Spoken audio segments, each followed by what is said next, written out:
Hello, Hal, do you read me? Do you read me, Hal? Do you read me, Hal? Affirmative, Dave.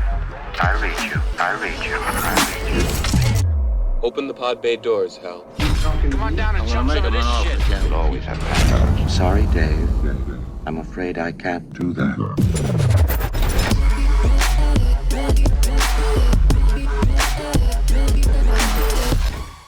Welcome to the Tame Aperture podcast, where we break down and discuss a new movie every week from first-time directors, indie films, art house, and much, much more.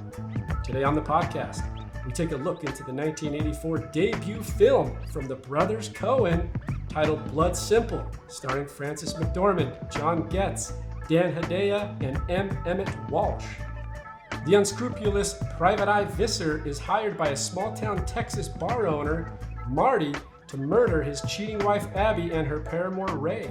But things don't go exactly to plan when P.I. Visser changes the narrative to favor his own interests. He then goes blood simple by double-crossing Marty and attempting to take out all parties who are suspected of foul play. However, nothing is that simple when blood is involved. Blood Simple earned the Coen Brothers a Grand Jury Prize at the 1985 Sundance Film Festival and a 1986 Independent Spirit Award, among an additional 3 wins and 6 overall nominations.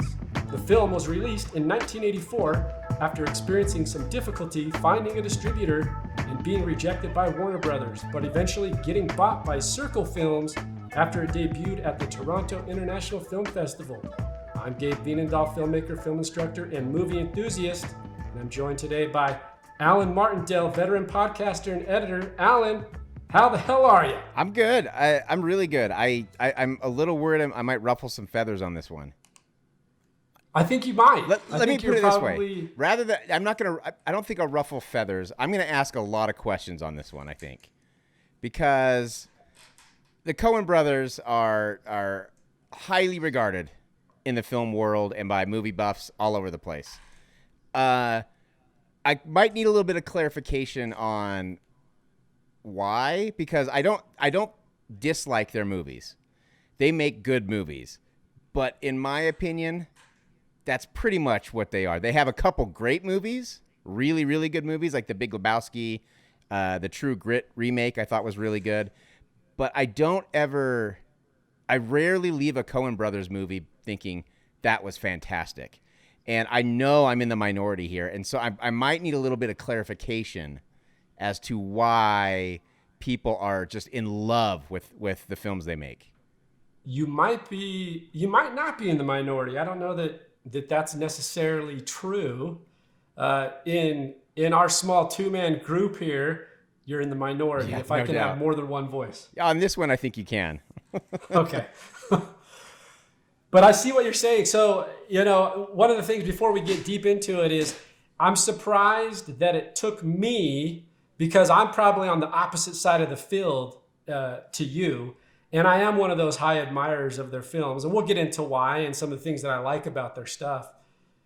I'm surprised it took me this long. We're 30 plus episodes into the podcast, and this is our first Coen Brothers film. I'm surprised too, actually, because I know you're a big fan. In so much that in 2012, my wife was pregnant with our 3rd child. We were trying to figure out a name. I was on a film set. I was helping produce a small independent film. And I was talking to the script supervisor about my wife being pregnant and us coming up with names. And she started asking me what my favorite filmmakers were. And I started naming off a few, and I named off the Coen Brothers. And it hit me like a light bulb. I'm going to name my son Coen, Coen, spell it just like they do. I called my wife from set, and was like, I got the name. This is it. I said, this is it, Coen. And miraculously, she was like, yeah, that's a great name. She went with it. Yes. She went with it 100%. So my son is literally named after the Coen Brothers. Oh, you're the wrong person to ask about this then. At least you're not insulted. I've had discussions with people before. No. I am the right person because I'm also fair. That's true. So what I mean by that is I do have bias because I love their movies.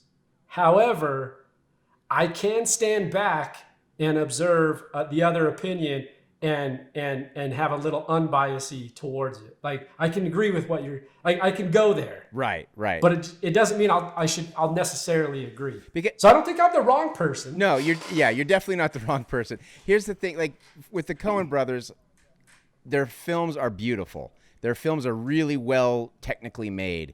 The stories are the things that don't always grab me. And when they do grab me, sometimes they lose me. And that's like No Country for Old Men. I know people love that movie, and to me, it's a good movie, but I didn't walk out of that being like, that was fantastic. You know, like there were some things that and it's been so long since I've seen it, but there were some things that were it just didn't really connect with me that well. Like when, and I can't remember the name of the main character, but when he dies, it's off screen, you know, and there's just some things in there that I'm like, they leave me wanting more. It feels like Fargo is kind of a similar thing. Like, I love the premise, I love the characters, but the story there's something I wish I could explain what it is. There's something missing to me for me to go all the way to say this is a great film. Lebowski, though. For anyone who's listening to the podcast, he's visibly. I had to breathe it in. I have to hear because I'm fair. I mean it. I want to hear what you're saying, right? And I will admittedly say this about their films, and then we'll get into Blood Simple. That their films are heavily plot driven. Mm-hmm. Their films are heavily with multiple characters, right? Right. So it could be hard to attach to a particular character, right? It's so much about plot. I think the story style is executed so well. Everything is so pieced together, almost, I don't want to say perfect because I don't agree with that statement of it being perfect, but it's close. And there's very few holes in what they do. Everything's has very much an intent. So the action is driven by those things, and it can come across a little boring potentially. Yeah, and yes, I'll give Blood Simple as an example. This is a very intense, suspenseful movie, but there were times when I was like, this is kind of boring, which is strange because I was enthralled at the really, really good parts. But there were parts where I'm like, this is dragging just a little bit. It's a little bit slow. But there's something, I don't know what it is. I think you might be onto something with there are so many characters and it's so intricate. And you're right, everything is very deliberate. And I almost feel like I'm either not smart enough to understand it, or it's just, I just am not the person it's made for. Again, I don't dislike any of their movies. I don't think they're bad by any stretch. I'm not getting, I don't walk out of their movies being like, that was great. Other than The Big Lebowski and then the True Grit remake, I thought was fantastic.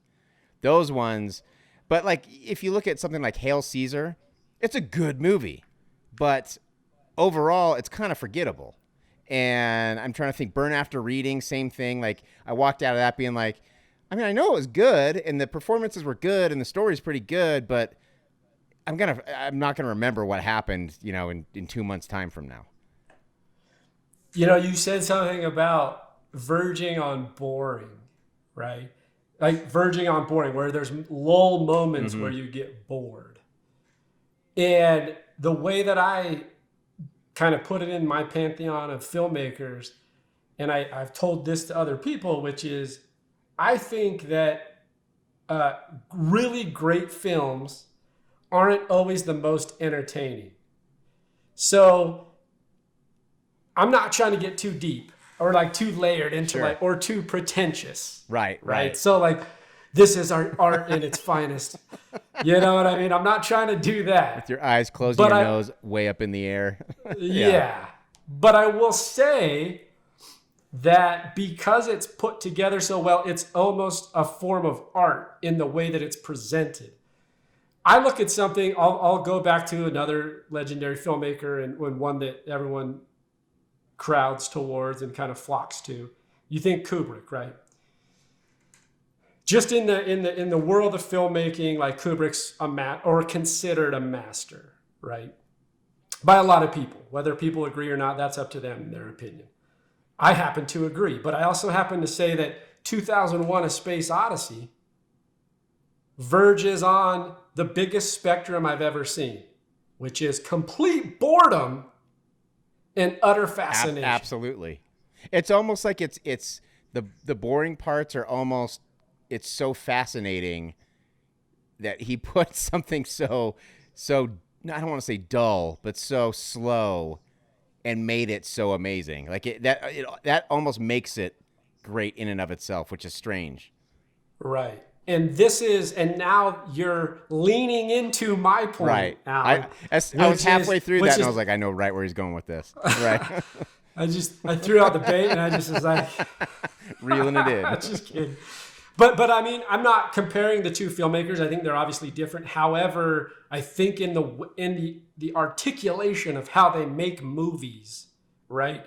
They also verge on that sense of there's moments of slow lull, kind of doldrum, but it somehow still becomes fascinating. So they're playing that spectrum from boring to unique or fascinating or interesting or whatever the adjective might be to describe it. So for me, that's kind of where they fall. And I think because it's a craft, I look at filmmaking for me as like a craft. So like I look at, you're a sports guy, I'm a sport, we like sports, we like basketball. Everyone that listens to this knows that by now. We bring it up in every podcast. But like there's a skill set to basketball, like there's a craft. Like Steph Curry, handles for days, get unnoticed, but like he's crafty. Right. Do you know what I mean? Absolutely. Like super crafty. And like, so like if I'm comparing that to filmmaking and I'm looking at this kind of elite podium of filmmakers, I look at the Coen Brothers and I go, they're crafty. They're like Steph Curry, like they're crafty in how they do things. They're clever. It's a little witty. Sometimes it's on the nose, but that's also intentional. I actually like it when they do on the nose stuff. Like for me, that's when they're at their best. Yeah. Like the Fargo, in Fargo, just the accents and just the Midwestern personalities of, oh shucks, that is so on the nose, but it's so good. That's the best part of that movie to me. William H. Macy is so good when he's just playing a dumb jackass. Like it's so good. And I think you're right. Like their films just are overflowing with craft, and you can feel it. You can absolutely feel it. Again, like everything's technically spectacular. They're all beautifully shot.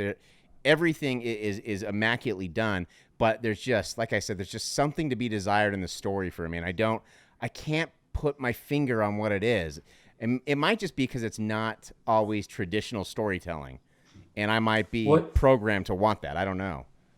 No, I think you're onto something there. You could look at it and go, well, this isn't the traditional narrative type. Usually there's, I wouldn't say abrupt, but unfulfilled endings. Yeah. Things that don't leave you going, yay, or whatever, or excited or sad or whatever it might be.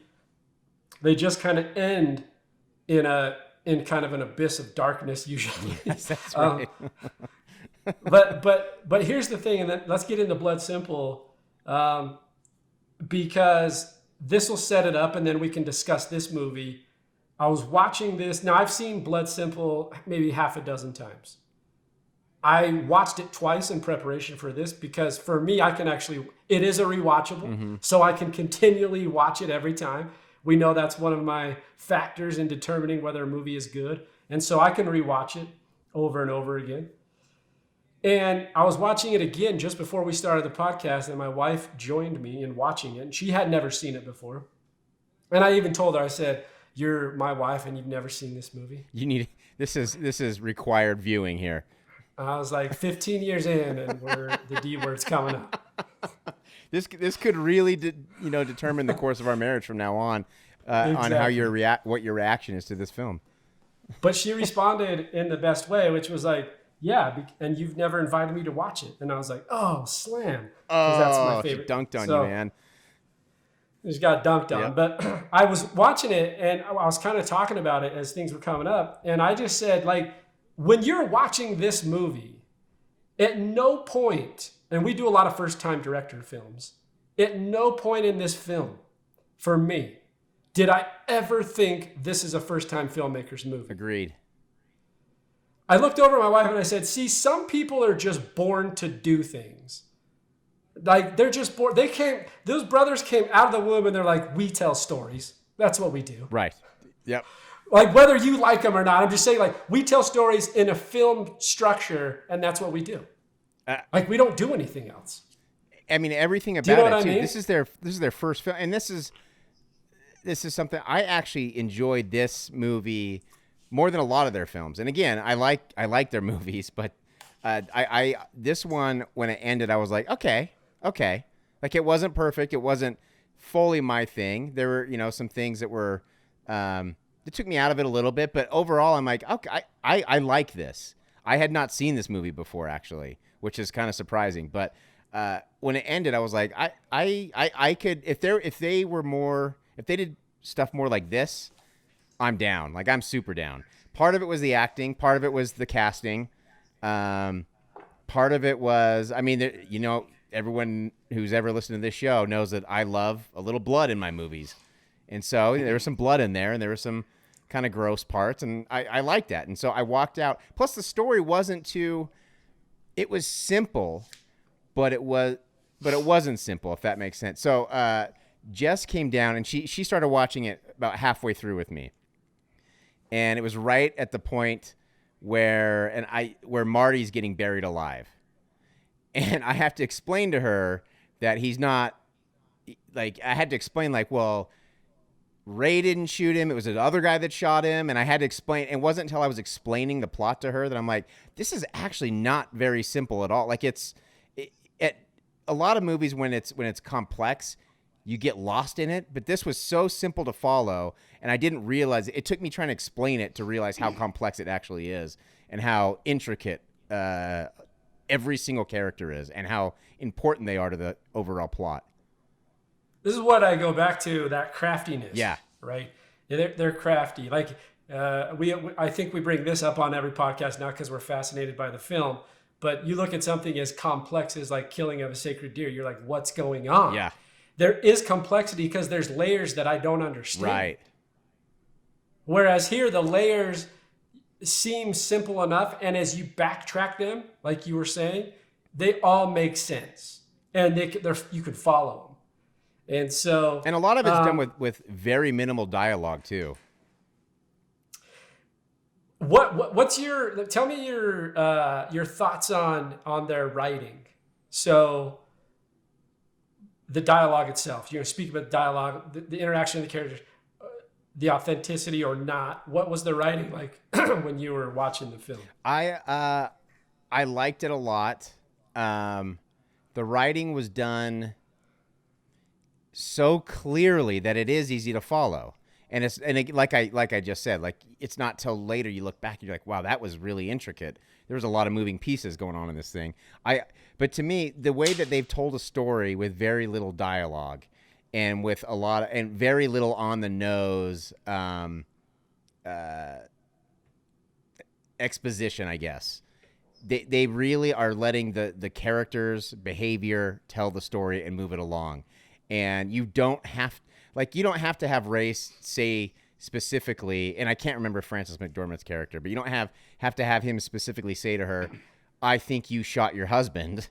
It's all the way he carries himself and the way the scene plays out. And it's not until about halfway through the scene that you realize that he thinks that she's responsible for him getting shot. Yeah, there's a lot of misdirection by miscommunication. Yes. Or unclear communication between the characters. And it's done by the way they talk, like you mentioned, which is them essentially saying minimal things to each other. And the things they're saying actually aren't on the nose. They are. I think what's interesting is I bring up the dialogue because I think it's extremely cleverly written for two filmmakers who have never made a movie before. And we'll get into that because I think that's comical to me. And I'll just jump into. I saw an interview doing my research. You may have seen this where Ethan Coen said, "I'd never even been on a film set before." Oh my God. That's baffling to me that they could never have any experience and this is what comes out of it. That's why when I'm watching and I'm hearing the characters interact and the dialogue, I always love little subtle pieces of dialogue that make me laugh that tie into an action that happened previously that we saw. So one is when when Marty's walking to the PI, the private investigator, and across the group of kids. Do you know what I'm talking about? When he's meeting up with him? Yes. Yeah. And as he's walking up, he's broken his finger in a previous scene because he tried to assault and we call it an attempted murder on his wife, but she broke his finger and he has one of those splints on it. And then he gets in the car with Visser and Visser's like, he's in his little Texas accent, like, "What's the matter? Stick your finger up the wrong person's ass." Oh my God.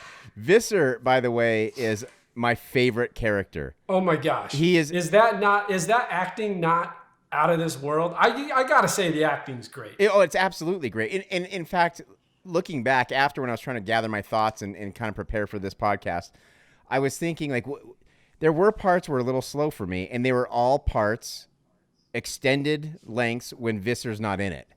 That's when it started to get a little slow for me. He is such a good villain and comic relief at the same time, but he's still so menacing. And the performance was outstanding. I mean, you could not have cast that any better.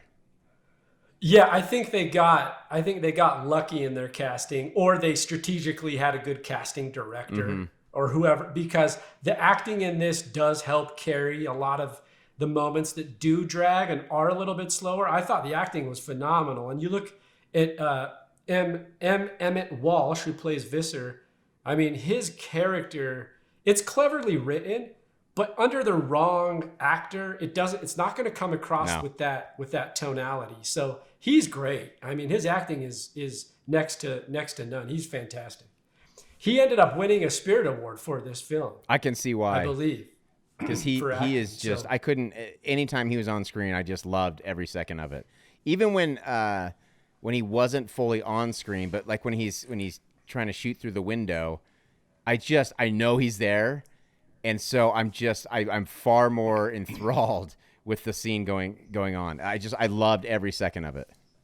Yeah, that character's a lot of fun to follow along. Yeah. And does kind of keep it, what he does bring is the entertaining factor. So I think the other acting is good. I think John Getz and Frances McDormand are good actors. I think they did Frances McDormand is a great actor. I really believe that. But this is her first film too. Like this is her first, she had done some TV work, but she had never done a feature. So to carry that along and kind of create that, I want to get your idea on the atmosphere of how it's created, because it's a crime drama thriller. And to be honest, Alan, I'm going to throw this at you because you're the expert. There are moments technically in the way that it's portrayed that are horror-esque. Absolutely. In fact, Jess was sitting there watching it with me, and she jumped. Like there were a couple jump scares that got her. And there's no doubt the suspense that was built was fantastic. And obviously those are the parts that I love the most. And it was just, I thought it was very well done. And it's just still so surprising, and I hate to sound like a broken record, that this is their first feature. This is their first venture out, because the notes that they hit, the beats that they hit, the tone, everything about it, from the cinematography to the sound design, man, the creaking floors were so suspenseful, and that's all you hear. The dripping of the faucet, every little thing that they did just created this tone that was just so perfectly done, especially towards the climax of the film. I couldn't look away. So here's an interesting fact, because I think this is where they drew their inspiration or some of their thought process on how to put it together. because even though they had not stepped on a film set, they had not even been an assistant or even visited a film set. That's crazy. But they had done some post-production work. They were assistant editors. They had done some runner stuff, some PA stuff in a post house for cutting horror films. It makes sense. In New York, right? So Ethan Coen, the younger of the Coen brothers, was an assistant editor or did some kind of post-production work on Sam Raimi's film. Evil Dead? Evil Dead. And for you, this was the tie-in. You know the Coen brothers and Sam Raimi are like best buddies. Oh, yeah. I love it. Yeah. And you can see that influence in this. You absolutely can. There is even a shot that reminded me like it was straight out of the Evil Dead. And that was, and I can't remember what it was. I want to say it was on the front lawn when Marty is pulling Abby out of the house. And they have and you get the Deadite pushing shot. They have the Deadite shot where the camera's floating and zooming towards the characters. And I immediately thought of Evil Dead. Yeah, I think they use the camera really well to create the suspense, and they fall in line with those stereotypical approaches that you see in that 70s, 80s horror type films. And those push-ins are one of them. There's another one towards the end, technically, that is interesting when Abby is at the after Ray, her lover, has been shot by Visser. Visser's coming into the apartment, and there's that real long push into the doorknob as he's trying to get into the doorknob, and it feels so much like the monster trying to get into the room. Yep, it does. You know, and it has that essence to it. So I thought that was interesting because I wanted to get your opinion on that, knowing that you love horror film. And maybe I just didn't want to make sure I wasn't up in the night. Like, is this really? But it felt like there were nuances of horror in there. And it looks like they probably pulled some inspiration from their buddy, Sam Raimi. Yeah, you can definitely feel those influences. It's and again, obviously, that's those are the parts that I love the most. But the fact that Visser is able, and we talked about his performance, the fact that he's able to be so funny and jovial, but still be so menacing that you're terrified when he's about to come through that door is just, I don't want to go on and on about his performance, but it takes an immensely talented actor to be able to pull off that range.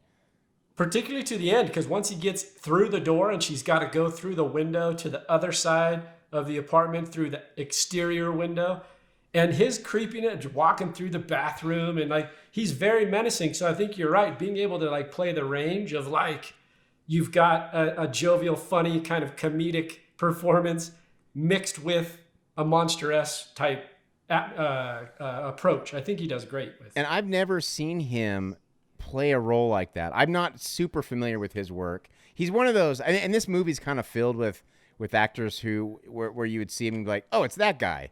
He did that thing.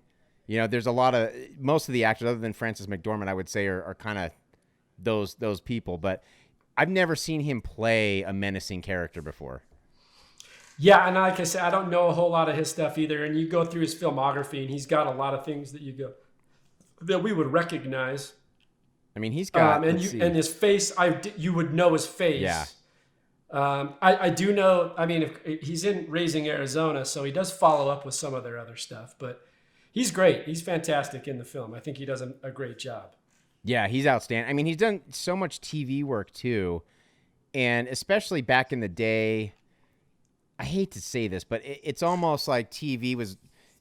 If you were acting in TV, it was kind of a day job. Like it was kind of assumed that you didn't have the chops to be a big screen actor. And he did a lot of TV work, and so the fact that he's able to actually show his chops in this film is great. And it's actually surprising to me that he hasn't had more big roles. I mean, other than the fact that everyone knows his face, but you can't. He's not a household name by any means. And I'm kind of surprised, just based on his performance in this, that he didn't get more work. But who does get more work is Frances McDormand. Who eventually wins an Oscar later on. She also married Joel Coen, which is kind of an interesting little tie-in. So kind of a husband-wife combo, killer combo in filmmaking. Tell me, so to kind of run through the story just real quickly and the plot line and the whole concept, we kind of covered it in the intro, but it's essentially you have this, he's a real sleaze of a person, and Marty and his wife Abby obviously aren't happy. And the very first scene of the film is actually Abby with her lover. Not her lover yet, but someone that she's trying to escape with from her husband. They're driving a car down the highway. She alludes, by the way, to the 38 special that becomes so prevalent through the whole plot. Yep.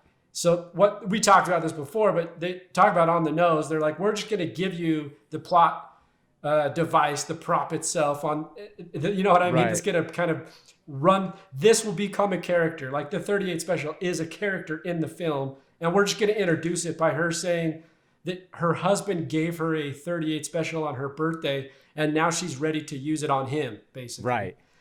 And so now they're driving down and she's trying to basically escape from this nightmare marriage. And she's doing it with Ray. And Ray is actually an employee at the bar that her husband owns. And then they sleep together. So they like, and this at the beginning, they sleep together. And then, of course, Marty, her husband, finds out. And once again, they're not hiding anything from you. We're just following the characters as the story transpires. But this relationship between Abby, Frances McDormand, and her lover Ray, I was trying to get my head around this a little bit on the story between these two characters, because it's like they like each other, but then they're not sure, or she's using him, or I don't know where they didn't gel like lovers gel, so they're not in love necessarily. They say they are. Yeah, I thought that opening scene of them just talking in the car, I think that was a good way to show us that maybe, it's not just lust. It seems like they maybe really like each other. And at least Ray likes her a lot. She, I think, is obviously looking for an escape. Ray is a little bit, he's a little bit of an emotional roller coaster in this movie. Like, it's like, he's kind of taken the role that traditionally women take in films, where it's like, oh, I thought you wanted me to go, like I'm packing up and leaving because I thought you want. It's like, dude, just stop being a wuss for a second. Like he's kind of taking that role, and it's kind of bugging me.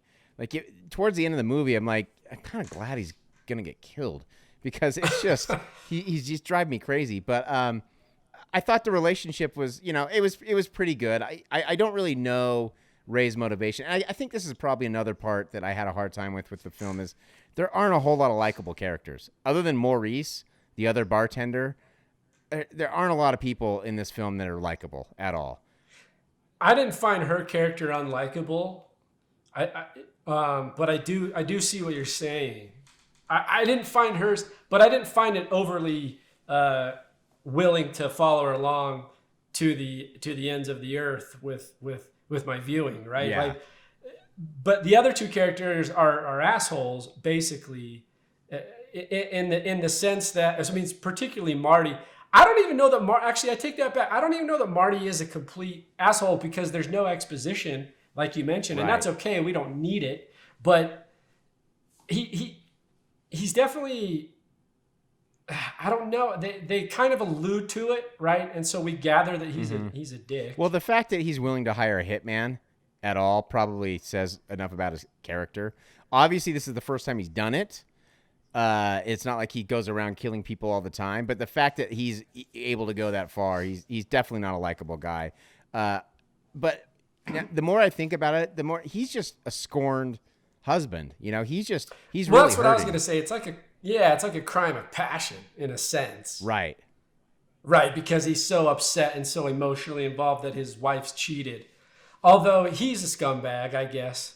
Yeah, totally. I mean, he's a scumbag. And Frances McDormand, Abby is, I wouldn't say she's unlikable, but she's almost forgettable until the climax of the movie.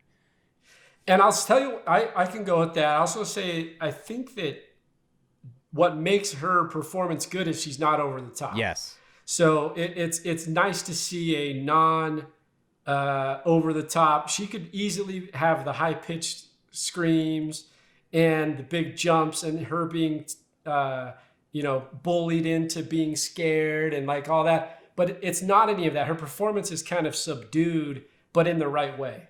Yeah, absolutely. And at first I didn't quite understand why especially during the climax, why she is going back into the apartment after she'd escaped and why she's not going straight to the cops until the very end when she says, "I'm not afraid of you, Marty." She thinks that Visser is her husband.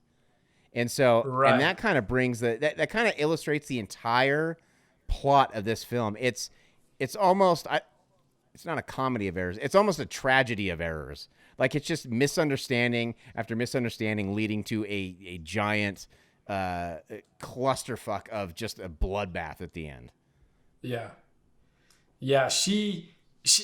There was, I remember watching this a few years ago wondering, is that a plot hole? I actually wondered if that was a plot hole because my wife, when she was watching it, didn't know she didn't know that Abby thought that Marty was still alive, right? Because at the end, like you just mentioned, like Abby still thinks that Marty, her husband, is alive. We, the viewer, know that he's been killed, right? But Ray actually, he told her that he buried him alive. And that's what I was going to get to, which is, this is where I was watching it. I remember going, wait a minute, it's one of two things. Either they just kind of didn't care, or it's possible she just didn't quite. I mean, it's still passable. Like you could still go, well, she didn't hear what he said, or she didn't understand, or she didn't know if he was telling the truth, or all these kind of things. Or maybe Marty got out. Or maybe, yeah. I mean, but at the same time, I thought the same thing, which was like, wait a minute. I thought Ray told her that he buried him. Right. And so she had believed, and like I say, it doesn't actually create a complete, I don't think it does, a complete hole in the story, but it does make you go, wait a minute, did they miss something there? Right. Did the all too perfect Coen brothers miss something in their own story? Well, I mean, it would explain, if she thought that he got out, that he dug his way out, it would explain why he's coming back with a vengeance trying to murder everybody. Right. Right.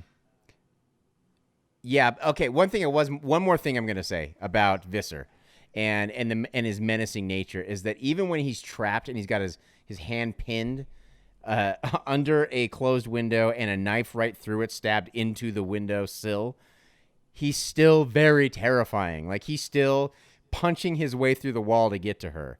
And that also was a very horror-esque scene. And again, I don't want to go on and on about his performance, but the fact that you can see him in peril and you're still terrified that he's going to escape and wreak vengeance on her is pretty scary. But that scene's great, and it is shot like a horror film. I always get so practical in my head, so it's not always a good thing because I think it can deter you from enjoying certain things. Mm-hmm. Yep. So I got a little too practical because when I watched it again, I thought, well, Visser's shooting his gun through the wall. And what he's trying to do, it sounds like, or feels like, is that he's trying to kind of loosen up the sheetrock so he can punch his way through. That makes sense. I get that.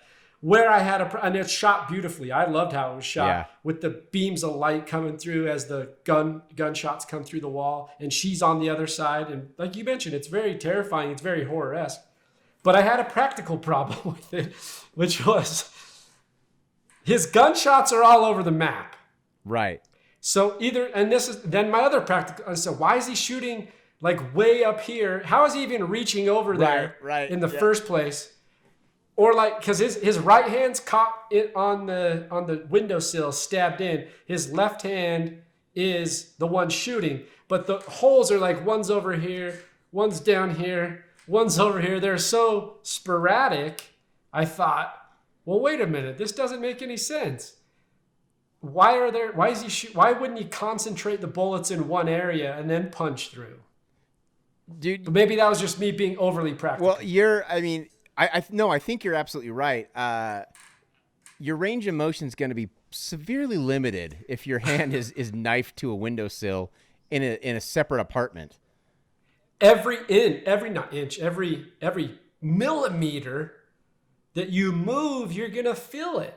I didn't even think about that. It's going to be agonizing pain. And not only that, the window's broken where his face is up against a window, and that window's broken. I don't remember when it got broken, but it did. And it looks like it's cutting into his ear. Or like behind. It's got the side of his. Exactly. Look, it's a great scene. I'm not trying to drag down the fun of it because I think it's well done. I really do. But the practicality of it was a little. But then again, like a lot of horror films or thrillers, whatever you want to, they're not always practical. Right. They're not right. always going to follow. Right. So you got to have a little suspension of disbelief at some point.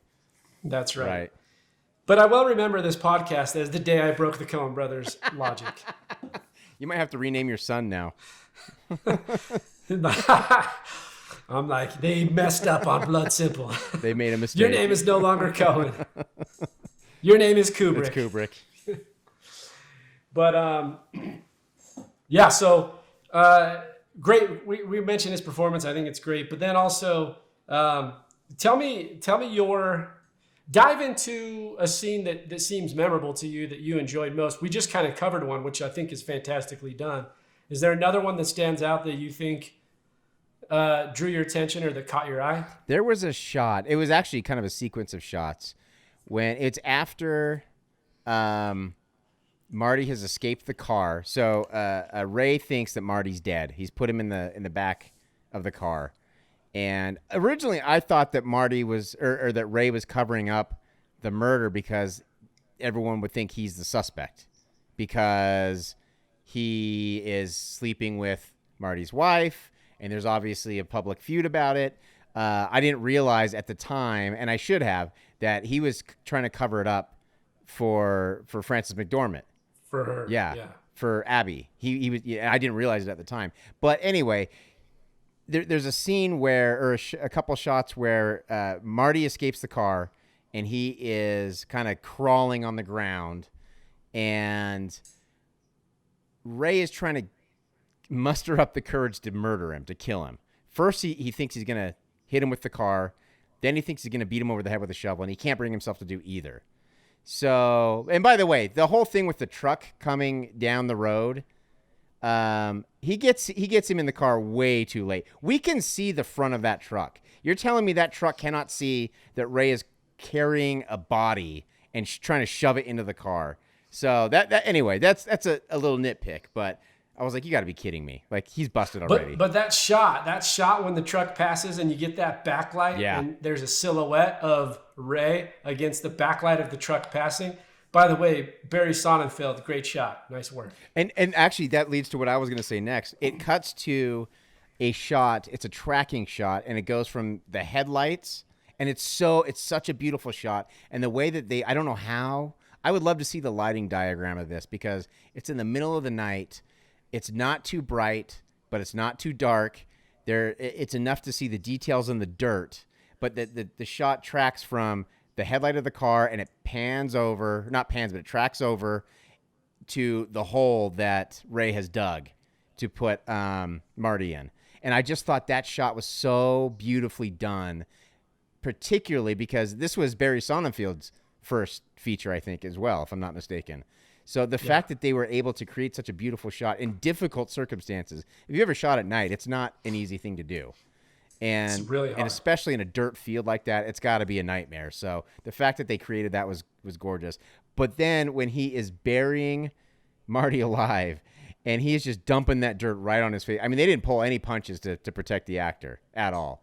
I just thought that was so well done. And where even before he starts burying him, when Marty points the gun at him and it's click, and then he pulls the trigger again, click, pulls it for a third time, click, and Ray is just slowly reaching over for the gun, and you're just praying there's not a bullet in there. You know, if I was in that situation, I'm kicking that gun out of the way. Like I'm not slowly going to grab it. And it was just the suspense in that scene was so well done, and it was such a minor thing, and it just goes to show how great, with the right lighting, the right atmosphere, you can create such suspense with it was just such a minimal sequence, but it was done so beautifully. Yeah, you're like, I want to see that, how they did that with that lighting. They didn't have a lighting diagram. Well, they didn't know it. But how did they? How did they do it though? Because it looks so. I don't know. That's what I mean. I saw an interview years ago, and I'll probably mess it up, but it was with Barry Sonnenfeld. And for those listening, Barry Sonnenfeld became quite a prominent director himself and did a lot of blockbusters like Men in Black and things like that. he started out as he was their director of photography, as you mentioned. And I saw an interview with him. He did the first, I think, 3 Coen Brother films as their DP.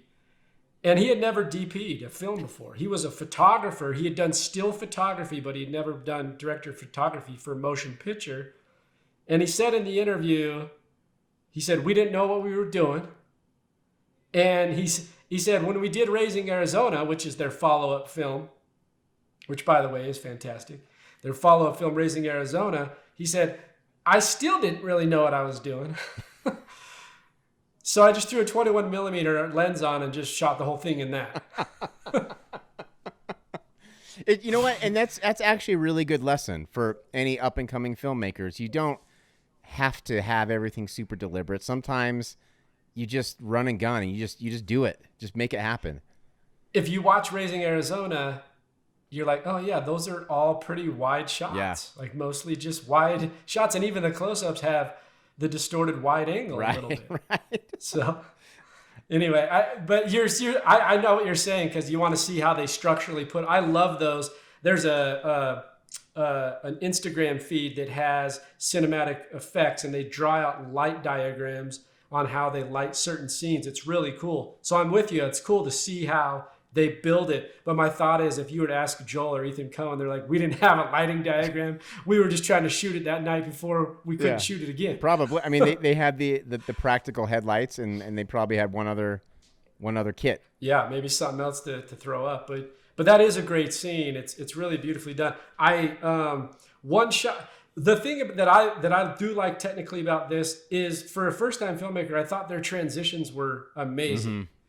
The way that because as an editor, that's like I always tell students, like, if you want to be a director or you want to be directing, like, maybe you should edit for a while, because ultimately you learn a little bit about story, you learn a little bit about structure, but you also learn about transitioning scenes. And you become, so when you're on set, you know in your head how the scene transitions. And editing can help do that. This explains to me at least why these guys become such prominent editors. Like, they edit all their own films, but they have that editorial mind, which is like, how do I take a scene from either this location to another location and keep the story seamless as I go through? There's a shot in there that I think exemplifies what I'm talking about with Frances McDormand when she goes to the bar and she sees the dead fish and she sees all the kind of curious things that are going on. And it's a close-up of her trying to put 2 and 2 together. She's trying to figure it out. And then she kind of slightly starts to move back. A shadow comes across her face. On the other side of the cut, when the shadow rolls back, she's falling into bed. And I love that transition as a filmmaker, like as a creative. Like, I love the idea that they had thought about how they were going to transition this scene. Because you can't do that without thinking on the other side, because it's filmed in 2 different locations, or at least in 2 different setups, that this is how we're going to do it. We're going to use a contrasty shadow as almost like a dissolve between 2 shots that are the same composition. And I love that. I love that shot. And I think they do stuff like that transitionally really well throughout the whole film from the editor's side. Yeah, I agree. That one was creatively, I absolutely love it, but it did take me out of it a little bit. It was. I like transitions. If it's gonna be like a super, if it's gonna be a movie, I don't know. I'm trying to think of one off the top of my head, but if it's gonna be a movie that lets you know, and that's kind of part of the cinematic world they built, where you're gonna have crazy good transitions like that, then I'm all for it. But to me, it took me out of it. Creatively, I love it. It was enough. It was jarring enough to remind me that it's a film, if that makes sense. Yeah. Yep. Absolutely. But I think something like that could really fit well in the right film, and it was really. I love to know how they plan that too. And again, their first film, and they're coming up with stuff like that's this. That's the biggest thing. That's the biggest takeaway. Is like, who's thinking about no one in their first film thinking about this. Like, even in Spike's film, we did She's Gotta Have It. We did Scorsese's film. Like, let's just be honest. None of them are at the caliber technically that these guys were for never even having stepped on a film set. So, That's crazy. What about you? What's the scene that stuck out to you? I mean, I love how it climaxes and ends. It you know, particularly just kind of where she's the victor and she kind of gets what she wants. Like, I'm actually all for it. I mean, one thing we've neglected to mention is like this story in and of itself is very film noir. Like, it's very kind of Black Widow.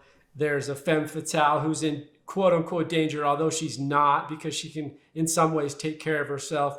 And at the end she does. And the man who was trying to take care of her ends up dying. And the man that was pushing her away also dies, and she lives, right? And it's very film noir in that sense. I think structurally as a story, but I think the end scene really stands out. And I honestly just love anything that was shot in Marty's office with the neon lighting surrounding the whole environment. I loved the scene between Marty and once again, if you know, Visser with Emmett Watson, Walsh, he does so good in those scenes, but I just like the neon feel of it. It's very 80s. Yeah. You know, like I have my neon light back there. I know. Like, it's a great homage. I just like that look, and it very much because it's so beautifully shot. Anything that's kind of in Marty's office at the bar is kind of cool. You know, I also think, and I'll go from an editorial standpoint again, and now here it comes, Alan, the avalanche of Coen-esque love is just admiration is just going to be coming at you, and I don't care. Bring it back so we can fight over it. Let's get an argument about it. But the editorial on this, one thing about Coen Brother films that I love, and it's done in this one too, is I literally think they are the masters, okay, at single shot reverses. So single shot character, back and forth, the teeter-totter between two characters, the subtlety of pacing, a little bit of slips with some pre-lapse and post-lapse, but ultimately I think they're so good at simple, all right, no pun intended. And so the ability to take character, back and forth, and do it for a pretty extended length of time, and for me not be boring. So the office scene with Marty and Visser, but the car scene too, when they're plotting the homicide, the murders of his wife and Ray in that car, the back and forth, you know, like the back and forth. I think they're good at setting up comedy and then bringing in a seriousness. So, but they use just the back and forth editing, the shot, reverse shot, shot, reverse shot, shot, reverse shot, shot, reverse shot. But it's so well balanced, I think that it makes it, for me, engaging to watch the characters unfold. And in those cases, they don't need any technical prowess to make it engaging for me. I mean, you said something about transitioning from comedy to dramatic and almost menacing. They do it flawlessly too. Just flawlessly. Like it's not clunky, it's not out of place. The pacing's still perfect. It's done very well editorially, for sure. You think of that scene with them plotting in the car, and when Marty gets in the car and Visser's in there already, and he presses his little dolly that's hanging down from his rear view window, and it's got naked. It looks like a half Barbie. Yeah. The top of a Barbie, but it lights up on the nipples. Yep. Oh my God. And just even before that, my favorite scene of Visser is when he's talking to that girl as Marty's walking up to the car, and just his reaction. It's just so freaking funny. I don't know how he decided to go that route with it, because he went like whatever the discussion they were having, he thought it was hilarious. He thought it was the funniest thing ever. Yeah. And the discussion was, I remember because he tells Marty, oh, she thought I was rolling a cigarette. She thought I was rolling a doob. So And then something like that, and then I don't know what else he says, but you're right. He thinks it's funny. The whole It's thing's almost comedic. like he was smoking a dude before they shot that scene because just the jovial nature of it is hilarious. Do you think they just threw a bunch of flies at Visser because there were just flies crawling all over his face? And the first time in the car, it seemed like an accident because it's on his head, like the flies just sticking to his head. And they're dripping with sweat because it's so hot. But I will say, atmospherically, I love how they create the environment. I mean, it feels like hell. Oh. It feels hot and humid in Texas. I mean, we talked about the Texas Chainsaw Massacre and how you could just feel the heat coming. Yeah. Like, it felt the same way for me, this movie. You could they're dripping sweat, and it's just disgusting, and you just feel sweaty and gross. And I felt like I needed to take a shower. And then you add on to that the bugs, the flies, like you're saying. I don't know how they did that. I don't know if it was coincidence. It happens once in the car, and then it happens again at the bar in the office. And and they play to the sound effect. They just they did a little bit of Foley for the buzz in the office for sure. Yeah, it was great. But atmospherically, and that's one thing I'll go back to, is environmentally, atmospherically, like they really create the atmospheres. Like these are dudes from Minnesota, so how do they know what Texas feels like? And I just applaud them in the sense that you figured it out. If you look at this is where they have a little range for me, which is like you watch their films and everywhere is changing atmosphere. You have Fargo going to the north, which is where they're from, so they should hit that one on the head. But Arizona it feels like Arizona. It feels like Texas. No Country feels like Texas. Miller's Crossing has that East Coast vibe. So like they're able to play the range of atmosphere and do it really well and make it a character, but in a subtle way where it's not in your face. It's just there and it feels right. Definitely. I mean, even Big Lebowski, it feels like L.A., you know, like it really does feel like L.A. I mean, you've lived there, so you probably know better than me, but when I've been to L.A., it's how it is. It feels like LA, but 100%. They don't go out, way out of their way to show the Hollywood sign and do all the touristy stuff. But you just know, you just feel it. Think of Burn After Reading. You're like, oh, I'm at the nation's capital. Right. Like it feels like DC. Right. You know, the people, the interaction, the snottiness of whoever it is, the political viewpoints, like it all just kind of fits in. So I think that's what I also like is their range. And so maybe where they misstep on the absolute passion of following a character and like really driving home like someone we can root for, they do so well on the other things that keeps me afloat. By the way, Emmett Walsh is in Knives Out. Did you ever see Knives Out? No, I just saw it's on Prime, and so that's what I'm watching this weekend. Go watch it. Side note to this, but I loved it. I thought it was great. Every single person I've talked to who has seen it just raves about it. Fun, kind of murder mystery, traditional, feels very much like a contemporary Clue, but better. How is he still alive? Man, he's got to be hanging on to life. It looks like was born in like 35 or something like that. So he's 90 plus. Well, Jess even said when he popped on screen, she's like, he was old even back then. And this was like 36 years ago. This is 1984. Yeah. So I think we've kind of walked through it and talked about it. Like I think we've kind of went on our tangents. I wanted to hear a little more rebuttal from you about this, but you started coming in. I like basically Obi-Wan Kenobi. Yeah, you kind of did. Like, God damn it, you totally did. Yeah. So I mean, and it's not again. It's hard for me. I guess my biggest criticism about the Coen Brothers is that I don't care enough about they don't make me care enough about their films to really revere them, if that makes sense. Yeah. Other than the ones that I talked about, like they're good, but it's just not. It doesn't leave a lasting impression on me for the most part. But once again, I think go watch. Have you seen Miller's Crossing? No, I have not seen that one. So this is one, I think this is an underrated film that they've made. I believe it's their third film. And I think it's underrated. Like there's a couple, Look, here's the thing about it, Alan, for me. There's a few films in there in this portfolio of theirs that they tank on. Like, why did we make Intolerable Cruelty? Yeah, I didn't even bother seeing that one. I think that was a play for someone asked them to do it and they had to commit. I don't know what it was. Because they've kind of established themselves as filmmakers who kind of do what they want. Yes.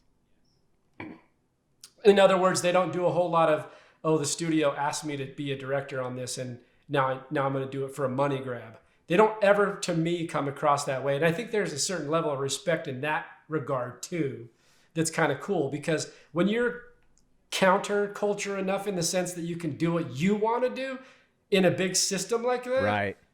It's kind of cool. Yeah. Right. Well, have you seen Hail Caesar?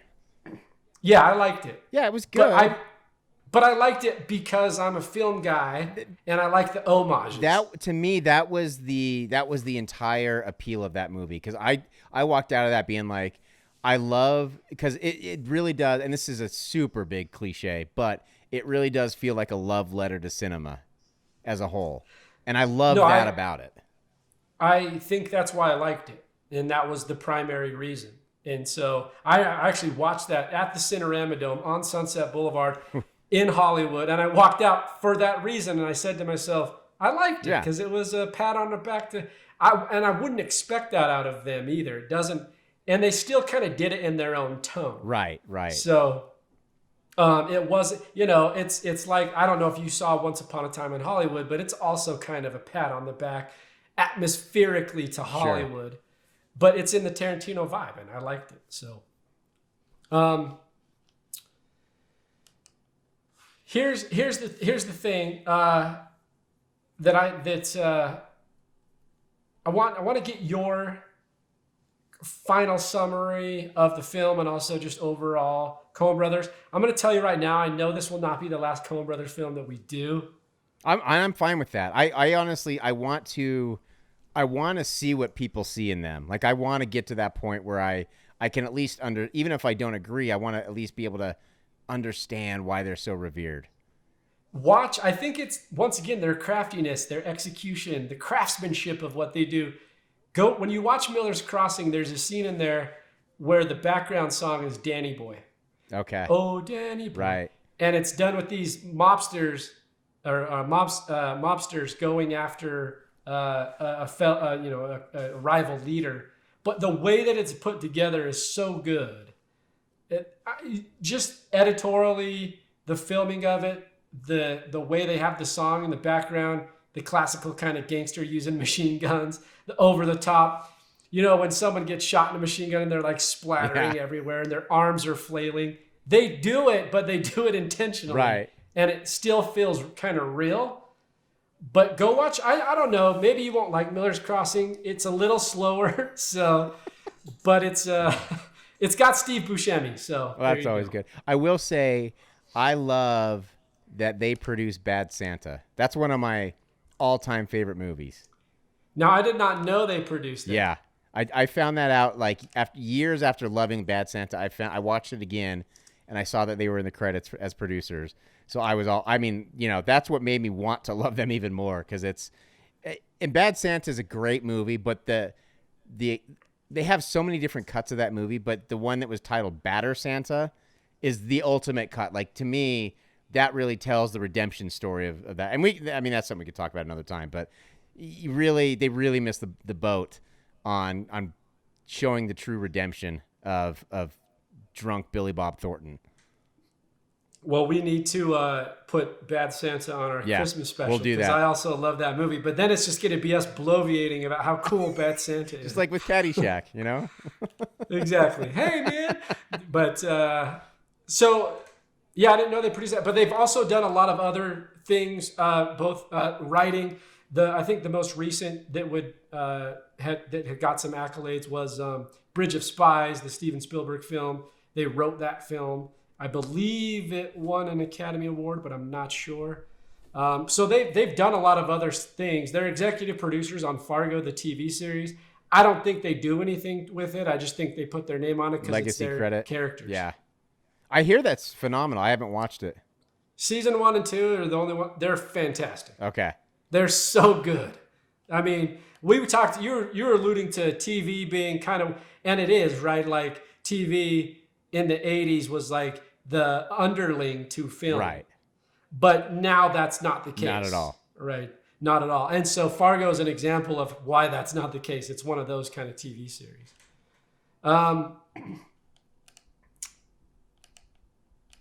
There was I had a tie-in for you because we both love Cheers. Uh-huh. So I love Cheers enough. I've seen the series a couple times all the way through and then watched multiple episodes just sporadically. Dan Hedeya, right? Remember Dan? Yep. Dan Hedeya, who plays Marty in Blood Simple, is in Cheers. He is in Cheers. What is he? Who is he? He is. I'm gonna see if you can guess it. Okay. It's been, and it just I haven't watched Cheers I like know. you. Like I just love it, and I remember loving it when I was younger. It's been a minute since I've seen it. I'll tell you, Carla's husband. I knew it. Yes, Carla's husband. Oh, I knew it too. As soon as you started to say it. Yep. So there's our Cheers tie. Let's see how many times we can tie Cheers into our podcast. I bet you we can do it a lot. Now that we're I do thinking too. about it, every podcast is going to turn into Cheers Love. This is a great show. It is. It's objectively funny. Like it's objectively, even if you don't like sitcoms, Cheers is objectively funny. It is. And it's a great premise too. Yeah. It's just a bar with not guys, but people. Right. Give me your outro. Give me your final summation on Blood Simple and your rating on this film. I think I won't belabor it too much. I think I kind of hit all the points I wanted to hit. I don't hate the Coen Brothers films at all. I think they're good. This is, of the ones that I've seen, I haven't seen all their work, but of the ones I've seen, this is one of the better ones for sure. I didn't get lost nearly as much. And when I say lost, I don't mean I don't understand the plot. I mean, they didn't lose me at any point. Bored. Yeah, exactly. But there were still some slow parts, a couple things that we talked about. But overall, I thought it was good. The climax I thought was fantastic. And obviously, Visser was a fantastic character. I'm going to go 7.1. Oh, man, I didn't even think about this. Usually I think about it. I'm 7.1 Volkswagen Bugs. Nice. That's a good insider prop. Yeah. So when you watch the movie, be on the lookout for the VW bug. Because and that's one thing I did want to mention. As you see that car more, you get a little bit more uneasy every time you see it. The car's menacing. It is really menacing. And you know that Visser's inside of it. There is that one shot, though, when she wakes up in a nightmare and you see outside the window. Mm-hmm. Do you know what I'm talking about? She leans up into the camera frame, and then the car's not there. And when she leans down, boom, the car's there. That's so horror film. It's not even funny. Well, and the fact that it's a Volkswagen Bug, it almost is a perfect embodiment of Visser as a whole, because it's a comedic car. Like, what was that there was an old movie, like a Disney. Herbie, yeah. Like, it's not a serious car. It's not a menacing car. We're not talking about Carrie here. Or not Carrie. Yeah. I can't remember the Stephen King movie about the killer car. I can't remember. Oh, Christine. Yes, Christine. We're not talking about that. We're talking about a Volkswagen Beetle. And the fact that they have turned that into a menacing thing is pretty spectacular. It's a perfect embodiment of Visser. Yeah, I agree. So you got it at 7.1 VW bugs.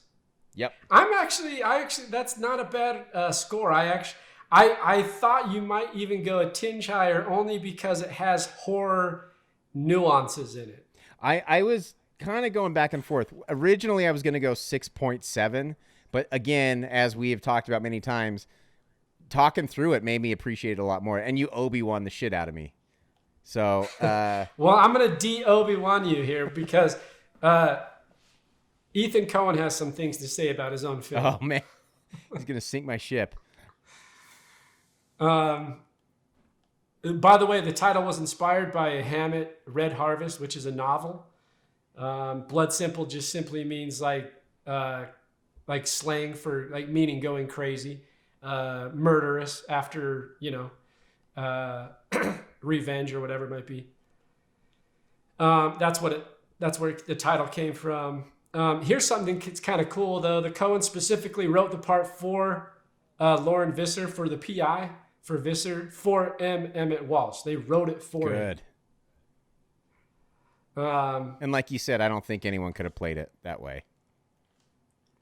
Yeah, and that's always fascinating to me too, though, as someone who, I'm not a writer, but I like writing. It always is fascinating to me that you take a character and write it for a specific actor, and then when you get that actor, it just totally kills. Yeah, they almost become the role. Like, that's pretty good, but I mean, that's pretty good. What's the word? Like, what's the word I'm looking for? Insight? Predilection or instinct or something, right? Here's the one that we were alluding to before. The Coens and many of the cast and crew had never been on a film set before. So funny. Here's what he said. Joel Coen said, "The first day of shooting on Blood Simple was the first time I'd ever been on a feature movie set in any capacity, even as a visitor. Coen had, and here's the research that I was telling you before, Coen had previously worked as an assistant editor on horror films, including 81's Evil Dead." And then Coen mentioned how Sonnenfeld, the DP, the director of photography, would throw up after looking at dailies because he was so nervous working on the film. Oh my God, that's hilarious. He said the gaffer had never gaffed, the sound guy had never mixed. That's a dangerous one. I will say that. If you're going in with an amateur, those were his quotes. Like a full-on, inexperienced green sound mixer, you are gambling. That's a. I have to question that. Is that real? I don't know, because you know what? I thought the sound was great. I thought, well, that's what I mean. For all those things considered, how do you get that movie? Exactly. I'm sorry. I don't know how else. Other than we know that I thought the acting, as we mentioned, was fantastic. A couple other little facts here. I think you'll enjoy this. They kind of borrowed an investment strategy from Sam Raimi. Yeah, I'm not familiar with the investment strategy of Sam Raimi. He shot a trailer. Oh, I didn't know. For Evil Dead? For Evil Dead. So the idea would be like, I'll shoot a trailer and then I'll show this to potential investors as a highlight reel to encourage them to invest in the bigger thing. They also did that and shot, and they said, I guess too, and I didn't know this, but this was a common thing that filmmakers would do in the 80s for exploitation films or horror films, like something like Evil Dead, and they would shoot they would shoot trailers, and that's how they would try to get the distributors to jump on board. So I thought that was kind of interesting. Makes sense. Kind of a funny quote that I thought was funny. Ethan said that they didn't know many people, so we figured if you call up people and say, can you give me 10 minutes so I can present an opportunity to invest in a movie? They're going to say, no, I don't need that. And they're going to hang up the phone. But he figured out if he asked people, and these were, I don't know who they were, but I'm literally guessing these were people that their family knew, that they knew in New York, that they knew in Minnesota, dentists, whatever it was, people who had money. He said, if I said, can I come over and take 10 minutes to show you a piece of film, they were all of a sudden intrigued. It said they eventually got 65 investors, and each investor made a profit. Yeah, can you imagine being an investor in this movie? Or crazy. Or The Evil Dead. Like, imagine being one of those initial investors in Evil Dead, and now it's such a huge horror franchise. Yeah, it's crazy. Well, 65 investors. That's a I've worked lot. on a couple. Yeah, I've worked on editorially and then co-producer on a couple features, and we had maybe 3 investors. Can you imagine 65? That's crazy. I mean, that's 65 people you have to answer to, essentially. Well, they were happy because they ultimately got answered correctly because they They did pretty well. At least they did okay. They got their money back. So, they started shopping the film in '84. Warner Brothers rejected it. They took it all over LA. They took it to every distributor they could think of, even the all the Crown International and all the places that do like B movies and like some soft porn. They took it everywhere. And they said, everyone came back and said, if you have some nudity, we can maybe put it in our distribution portfolio. So they obviously didn't do that. So props to them because they didn't think it fit into the film. Which is interesting because I think they could have done it and still served the story. Yeah, I mean, there's moments where they could have probably put that in and it wouldn't have distracted from what the overall story was. But the Toronto Film Festival got a screening, and they were picked up by Circle Films based on their screening at Toronto. Like I mentioned in the opening of the podcast, it did win the Grand Jury Prize at the 85 Sundance Film Festival. Here's the one I wanted to tell you. A fact from the Coens think the movie is pretty damn bad. So, I mean, okay, if I'm a filmmaker or an artist in general, and I've come a long way, and I've more or less perfected my craft and become very good at it, I imagine it's hard to look back at your early stuff. You're going to see all the flaws. I mean, even now, anyone looks at their work and they see flaws. So I would imagine that they're looking back and seeing everything wrong with it. That's true. And the way that, of course, I can't compare to them, but everyone, I've made half a dozen short films. If I look at my first short film, which actually saw some success, but it was really shitty, right? versus like the last one I did that was good, it was decent. You know what I mean? Mm-hmm. Even in that little comparison, there is growth, and you would always look back on your first film as like, it was kind of shitty. Right. So I don't know that I would take to heart exactly what he says, although here's his quote that I think is funny. He said, he reflects on it. This is Ethan Coen says, "It's crude. There's no getting around it. On the other hand, it's all confused with the actual process of making the movie and finishing the movie. By and large, it was a positive experience." And then he says, "You never get entirely divorced from it that way. So the things that he learned and got from it, he definitely pays tribute to." But then he says, "But I don't know. It's a movie that I have certain affection for, but I think it's pretty damn bad." It's not fair, though, because now you've gone and made films that everyone applauds at the highest level. Although, when you swing out the gate as the Grand Jury Prize at the Sundance Film Festival, like... There's no way... I mean, objectively, you can't look at a film that won the Grand Jury Prize and say, it's pretty damn bad. Unless it's your own. Unless it's your own. That's it. Yep. I guess. So, anyway, some funny facts. We've already talked about it, my infatuation with the Coen Brothers. 7.6 on IMDb. 94% from the critics on Rotten Tomatoes.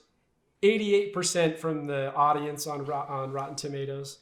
So it's pretty high. But he still calls it pretty damn bad. That's funny. I think they're just self-deprecating. I know. But still, that's funny. So, in the catalog of Coen Brothers films, and there's a lot. There's a lot of good for me, and you had mentioned some, but for me, there's a lot of them that kind of go underrated. There's a few that aren't that good, and I'll say that, but they're few and far between. There are some ones that are underrated for me, or that aren't maybe as well known. I think a lot of people kind of know Raising Arizona. They know The Big Lebowski, Oh Brother, Where Art Thou? Of course, No Country. But there's a couple in there that I love. Big Lebowski. That's definitely in the top 3. But there's one that I really love, and I wouldn't rate it, but I love Raising Arizona. But right after that, they did Barton Fink. Have you ever seen Barton Fink? I have. That was one that turned me on them, actually. You didn't. I can see why you didn't like it because we discussed this before. I love it. I wanted to like it. I really wanted to. And it's partly because I just love the little knock at Hollywood, but also love John Turturro. I think he's great in it. Well, my favorite part is John Goodman. Any movie that John Goodman's in, he's gonna be my favorite part of that movie, no matter what. Absolutely. And he's great. And you Raising Arizona, and Oh Brother We're Out There, like As anything that he Cyclops, appears in. Big Lebowski, obviously. I mean, without that, Big Lebowski. that may be his greatest role. Walter. That definitely deserves its own podcast. It really does. Like that, he is so fucking funny in that. Oh my god. Line. Pulls a gun out. Over the line. It's a league game, Smokey. Line. I can't. This isn't Nom. There are rules, Smokey. Oh my gosh. Miller's Crossing, I mentioned that one to you. I think you should watch it. It might fall in the same category as a little bit slow, but I think anybody listening, and if you want to watch it, the thing about it is it alludes to their craftiness again. So and their range, like they're able to do comedy and then go do a gangster film and then do a complete absurd comedy and then a little bit of a thriller and then something kind of dark like No Country. So they're kind of all over in their range. And for that, I applaud them. I love the theme that they do a lot of a regular person kind of being sucked into dangerous circumstances. I like that. I think that as a plot point is very interesting. Yeah, I think it goes back to the characters, which is like they're not really over the top. They're all pretty believable. They feel real. They feel authentic, like they're actual real life characters. And even when they're Nick Cage in Raising Arizona, that feels like I've seen that guy at a gas station. Right. Before. Yes. So I always you're right. There's something about the way that they make ordinary people feel real or feel like people we've seen or experienced in our own lives. So with my rating, I'm gonna go. I'm not gonna rate Coen Brothers films right now. That's something that takes way more research and time. This is somewhere in the middle. And I'm going to go with an 8.7 on this film, Finger Splints. Oh, that's a good one. Shit, I wish I would have thought of that one. 8.7, that's high. Now that's backed also by the fact, is it their best film? No. But once again, part of what the podcast is about is we're exploring filmmakers, first-time directors. I'm probably giving them 0.7 or 0.8 points just based on the fact that this is their first movie they've ever made. You know what? That's a good point. I think I might revise mine. I'm going 7.4. Giving them that extra 10th. I am, because that is a really good point, because the fact that they did this and had never stepped on a feature film set before, and this is what came out of it, is extremely impressive. You can't overstate that. Look, Alan, some people were just born to make movies. That's true. LeBron James was just born to play ball. Couldn't do anything else. I mean, he could probably do other things. He probably could, but not as well. But he's born to play ball. He is. And he's the best. So I just compared the Coen Brothers in the filmmaking world to the LeBron James of basketball. So does that mean that Kubrick is Michael Jordan for you? Yeah, that's there it is. We just nailed it. Yeah. So now you got to have the debate with yourself of which one's the greatest of all time. Well, right now, because we watched The Last Dance, I immediately got nostalgic. And like we talked about earlier off the podcast, I was like, Jordan's the GOAT. Yep, for sure. Same thing. And there were times, and I think you alluded to this too, but there were times in the last 5 years maybe, I was like, even me who grew up with Jordan was like, LeBron might be the best. I mean, this isn't a sports show, but there was a point there where I was like, I don't think he's the greatest of all time now, but I don't see how he retires and doesn't have that title. But now, again, after watching The Last Dance, I'm like, man, I don't know how you beat Jordan. You don't. So you're going Kubrick over the Coens. Yeah. I mean, but that's still pretty good. That's very good. I mean, I'm saying that Kubrick's Jordan and the Coens are LeBron. Like, you can't go wrong. Yeah, I mean, Kubrick was he was another level. Like, his brain worked in a different way than everybody else. He also, and we were talking about the Coen Brothers not falling into the fold and the structure of Hollywood, which they don't. They do what they want. Right. He really did what he wanted. Yes, he did. On another, like, Coen Brothers, okay, Intolerable Cruelty, okay, Hell Caesar, okay, Bridge of Spies, which was a writing gig for Spielberg, and they're good writers, so they can write. You know what I mean? They're still kind of, Kubrick's like, I only do what I want to do, and I only, like, it's like a whole nother level. And I don't care if you don't even understand what it means. I don't even care. It doesn't matter to you. Fuck. Yeah, I don't exactly. give a fuck what you think. I make movies, and you can eat shit. If I want to start out with 20 minutes of apes throwing bones around, I don't give a shit what you think about it. And an unexplainable monolith, okay, whatever. And then if I want to end the movie with Dave as a baby, then I'll do that. Anyway, Blood Simple is a film to definitely watch.